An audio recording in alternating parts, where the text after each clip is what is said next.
fragmentation of the Taliban themselves. Since this leadership crisis over the death of Mullah Omar, what we've seen is real fragmentation. And there are groups of Taliban fighting each other inside Afghanistan. Not to speak of that the Taliban are also fighting ISIS, at least in 3 provinces at the moment. And ISIS is basically Naraz Taliban who become angry at the present leadership of the Taliban. But and the longer we wait for a settlement, there's going to be more fragmentation, and it will be much more difficult to get all these fragments to a common table or to agree to a common agenda, whatever. Look, ultimately, I think even the Afghans acknowledge that a settlement has to entail some kind of power sharing. There will have to be some kind of power sharing formula. I would, and the Afghans would hate to see power sharing on the basis of fragmentation. Meaning you don't power share by saying, okay Taliban, you go rule in the south, in the Pashtun belt, and we'll rule in the north. You know, that is the argument for the breakup of Afghanistan. And the Afghans are totally unwilling to do that anyway. You have to have a power sharing at the center, but at the same time, you have to have much greater autonomy to the provinces. And I think that is what is being demanded now by the opposition and even by the Pashtuns. That a loyal jirga is needed, and the constitution should be rejigged. Abdullah has called for a parliamentary system. Not, I think that may be too complicated. But certainly what is needed is a lessening of presidential powers so that the provinces can actually make some of their own decisions and have elected officials as governor, police chief, whatever it might be, rather than the center placing them. Now that will allow the Taliban to obviously have control of some provinces. But you would hope, I mean this is a hope at the moment, God knows, that national issues like education, the role of women, and these kinds of things would be agreed in the lower agenda. And there would be a common understanding. The Taliban would moderate their views at the moment. Some of their views have been moderated, but more is needed. But essentially power sharing, the idea of power sharing in Afghanistan is a very difficult concept. And especially when you're in the middle of a civil war, or even in a post-civil war situation. It's a very difficult concept. But it's the only thing that could actually bring about some harmony between all the Afghan factions. And as a supplementary? I think Pakistani militants will seek shelter, continue to seek shelter in Afghanistan. If you have a government in which the Taliban is part, the Afghan Taliban are part of that Afghan government, hopefully that government is not going to allow foreign militants on its soil. And they will also then throw out the Pakistani militants. However, if you have a fragmented Afghanistan and a broken Afghanistan, there will always be room for Pakistani militancy, Arab militancy, ISIS, Uyghurs, Chechens, Uzbeks, whoever you like, still being able to live in Afghanistan and use Afghanistan. And I think linkage and connectivity, this gets thrown out of the window. A fragmented and divided Afghanistan is not going to be the place where railways and roads and gas pipelines and all the rest of it are going to be built. Nobody is going to invest in a broken down country. And Afghanistan, by the way, is critical to this whole connectivity issue, where everything passes through Afghanistan. When you're coming from Central Asia, when you're coming from China to the Gulf, everything comes through Afghanistan. You said that the Taliban have moderated some of their views, such as, which views have they moderated? Well, I mean, that's a good question. But look, I mean, some Taliban, for example, have now, certainly allowed women's education and women in vocations and things. But it's not what do you call it? It's not a unified position. It's a position that is held by some of the Taliban commanders in some of the provinces, not right across the country. Secondly, you've seen that the Taliban basically have stopped killing Shias. the Taliban in the 90s conducted massacres against the Shias. They're not doing that any longer. They're calling for the unity of Afghanistan and the people of Afghanistan, and even all the religious sects of Afghanistan. I mean, that I think is a big difference.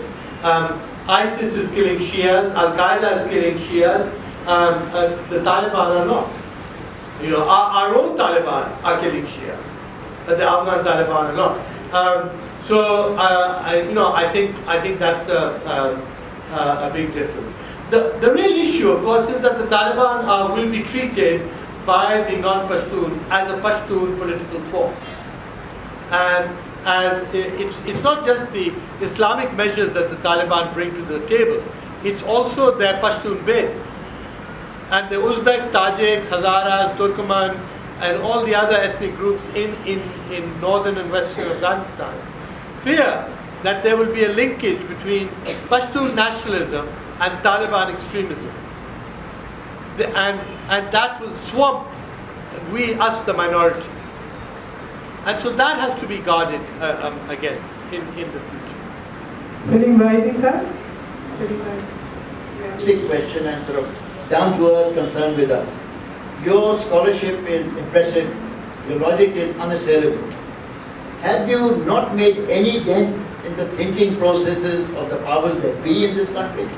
I mean, you come and address the International Affairs Forum, but has there been any move in any body to bring these topics out into the open, and has it made any difference anywhere whatsoever?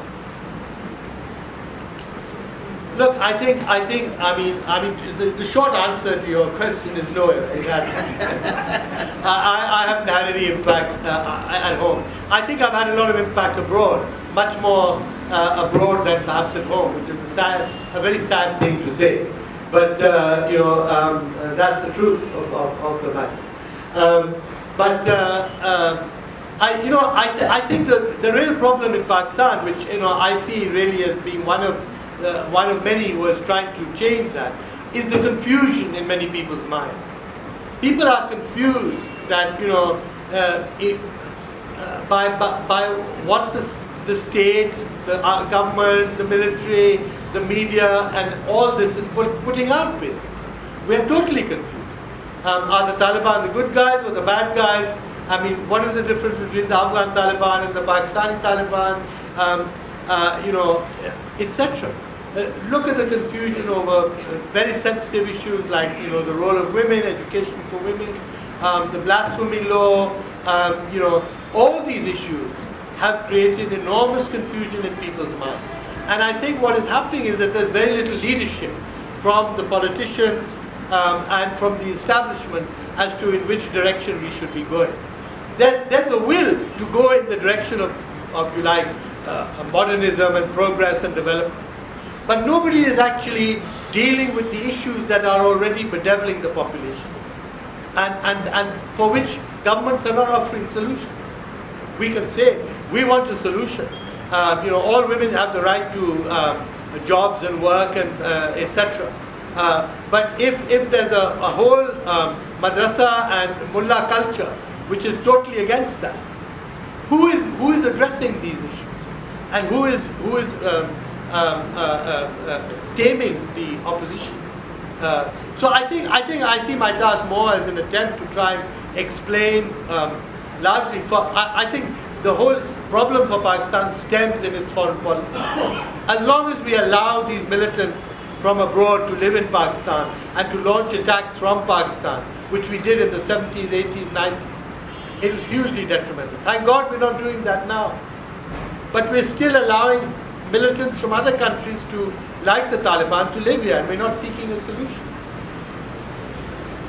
To us, you said that the Taliban are fighting ISIS. And you also said that the Taliban, if I remember correctly, are just angry Al-Qaeda members. But what is the status of Al-Qaeda now that there are these Taliban operating in Afghanistan as well as ISIS? Well, there is a new organization which is called the Al-Qaeda of South Asia, which includes India, Pakistan, and Afghanistan. and they've tried to emulate ISIS, in that ISIS has also set up this so-called province of Khorasan, which includes, our region. But I think Al-Qaeda is much weaker than before, simply because ISIS has overtaken it in many ways. ISIS has adopted many of the policies and the idea of global jihad and etc., which Al-Qaeda really started. But ISIS has also developed a much more immediate agenda, which is building the caliphate. Everything you're doing is building the caliphate now. Osama bin Laden said, we will build the caliphate in the future when we are, when we are close to victory and we've defeated everyone, then we'll build the caliphate. And ISIS has a great appeal for a lot of young people because they're actually setting out a state-building process. Now, what I spoke earlier, it's unfortunate that what we saw in Afghanistan, in Iraq, is the failure of local elites, the Arab elites and the West, to build a modern nation state and use the money that was wastefully spent instead of building a modern nation state, wasting it on very stupid plans and ideas. So, but now ISIS is offering the same thing. It's offering that, we will build a modern nation state, which we call the Caliphate, and controlled by us, but you have to believe in our version of Islam and our interpretation of Islam and no other interpretation of Islam. This is why ISIS is so pernicious and dangerous. It's taken Al-Qaeda even further by saying that anybody who is not a Salafi, who does not believe in what we believe in, who does not believe our Khalifa is a kafir and should be killed. And this goes against all principles of Islam. And as we know, they have nothing to do with the tenets of the Quran, or what the Prophet laid out, peace be upon him, or what Muslims have followed for the last 2,000 years. None of that is in, the destruction of antiquities, the remaking of, making people into slaves because they belong to another sect, which happened to the Christians and the Yazdis in Syria. The Prophet came and got rid of slavery. He had slaves and he gave them their freedom. He was not one to keep slaves. And yet we are being taught that somehow the keeping of slaves is within the Islamic tenet. So I think, unfortunately what has happened, Al-Qaeda may have gone, but we have a much worse version of Al-Qaeda. जैसे हम इन सब से निजात पाएंगे, इसमें कितने लोग serious हैं और कितने सिंसियर हैं? क्या वाकई ऐसा होने जा रहा है? क्या हम इस मुल्क से उन लोगों से फारिग हो जाएंगे कि जो अपने नजरिए का इस्लाम हमारे ऊपर थोपना चाहते हैं या इस रियासत को खत्म करना चाहते हैं? Look, unfortunately, वो जो 20 नुकात थे जो पिछले साल बने, I think those 20 points could be the basis of a counter-extremism strategy. They need much more development, but they could be the basis of that. What we have seen in the last 18 months is the failure to implement even those points, which were agreed to by the army and by all the political parties. We have seen the implementation of the military side of that, which was to get rid of militant groups from Fatah. And we're on the way to some kind of success there. But the fact is that, a lot of these guys are living in Afghanistan. They're going to come back. And where is all the rest of it? Where is the madrasa reform, the educational reform, the whole de-radicalization program, re-educating the young people, giving them skills, etc., etc., etc. All that is down there in this 20-point program. And frankly, we have ignored all that. We are just treating this as a military problem. We can't treat this as a military. How are we going to tackle extremism in Punjab, which remains unaffected by any of these measures? The groups in Punjab who are anti-India are just as strong as they were 1 year ago, 6 months ago. We've seen in Pathankot, they could create a hostage crisis for Pakistan. We could be blackmailed by India. There could be an elevation to some kind of conflict, nuclear deployment, etc., etc. The possibilities are endless. we are not going to control these militants in Punjab through military means. We're not going to send the army into Muridke and into Lahore and into. We have to deal with these in a proper way, where there is a de-radicalization program which brings some of these young people into becoming accepting a sanitized view and changing their views about Islam and jihad. But we haven't done that, and I fear very much. I mean, there are two elements which we have ignored. We have ignored the Afghan Taliban living on our soil, and we have ignored the Punjabi groups. And many of the smaller provinces might well say, you're chasing militants all over Balochistan and Sindh and other places. But what about Punjab? And I think this is a very important issue. But obviously, we are not going to deal with Punjab the way we've dealt in FATA with Zarb-e-Azam, where you have an armed movement that is anti-state. You don't have an armed, you have an armed movement in Punjab, but it has a very flexible relationship with the state. It's both pro-state and it's anti-state at the same time. So you have to deal with that in a political way. First of all, that I don't think Pakistan is the same as Afghanistan. I think Afghanistan is much, much worse at the moment. And what we are seeing with this flight of migrants to Europe from Afghanistan is the most significant pointer to show how bad Afghanistan is. As I said, these are mostly middle-class Afghans from the urban areas. These are not uneducated peasant boys who are coming. The second thing, what you're saying is that, look, I think there is a global problem. People are fed up with the politics as usual. And people are seeing that politics as usual, whether it's in Britain or America or Pakistan or anywhere else, people are seeing that politics as usual is not delivering. And, expectations are rising, and politicians, political parties, governments are failing to deliver. Look at the last year, 5 years of Obama. Unfortunately, very little was achieved. The president is not even able to control, do gun control, and every day you get some kind of massacre in the United States. The politicians don't have the powers. They're not legislative. They're squabbling amongst themselves. And this is the case in Europe, in the West, and in many countries in the Muslim world, of course. So I don't think we're alone in facing up to these problems. We're all looking for the right leadership. Unfortunately, what you're saying is that these extreme right-wing leaders emerge and take advantage of this situation. I agree with you. It's usually detrimental, and it will bring. If somebody like Trump becomes the American president, I think we're all in deep trouble. The whole world is in deep trouble, including, of course, the American people. But similar right-wing movements are going on in Europe too, and I think people here are fed up with politics. We saw the sudden wave of enthusiasm for Imran, and we saw it subside also, and how that has come down.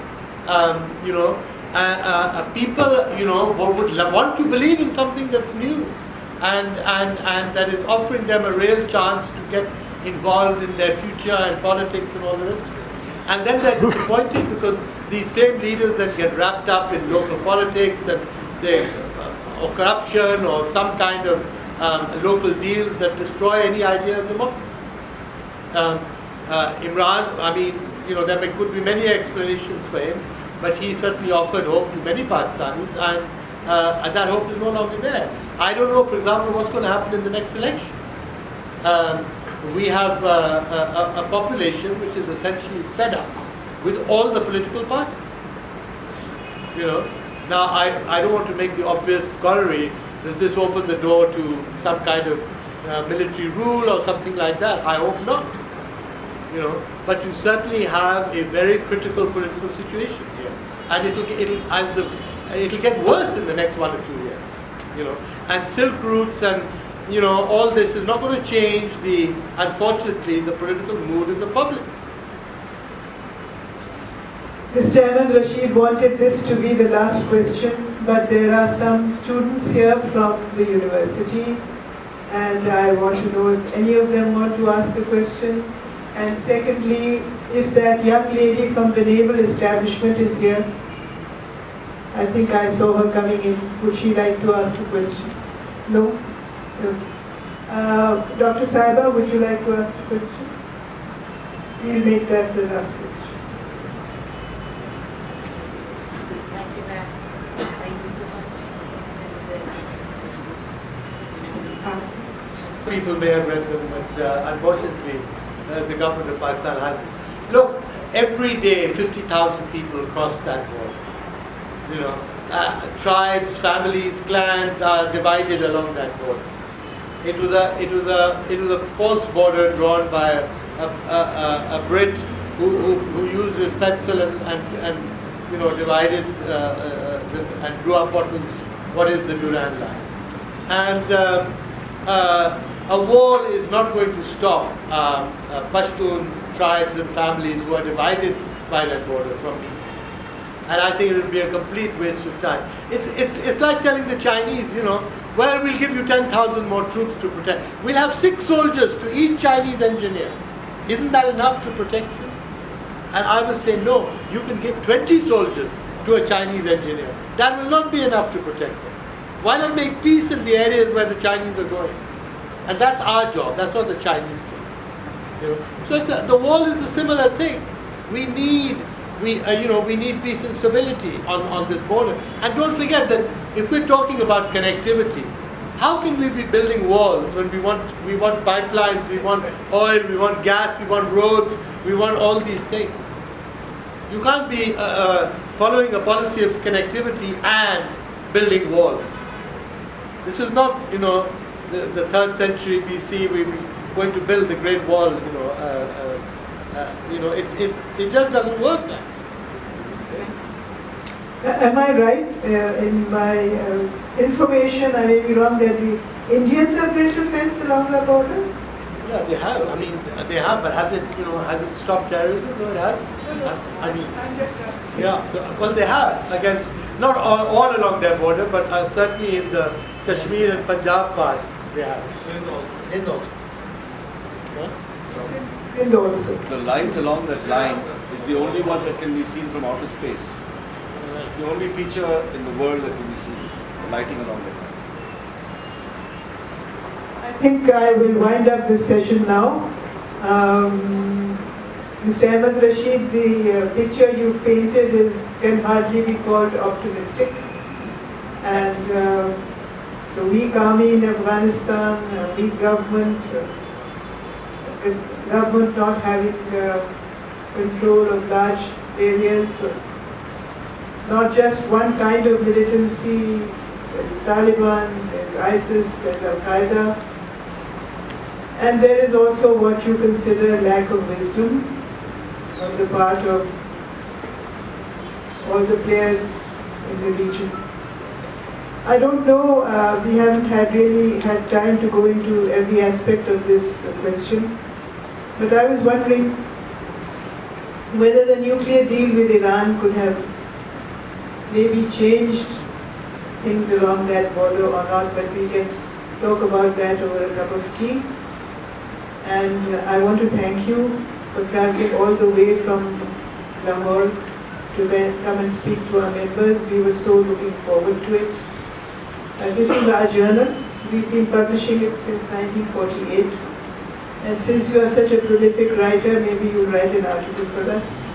But we will transcribe your speech and publish it with your permission. Thank you very much again, and I would be very happy if you would join us for a cup of tea.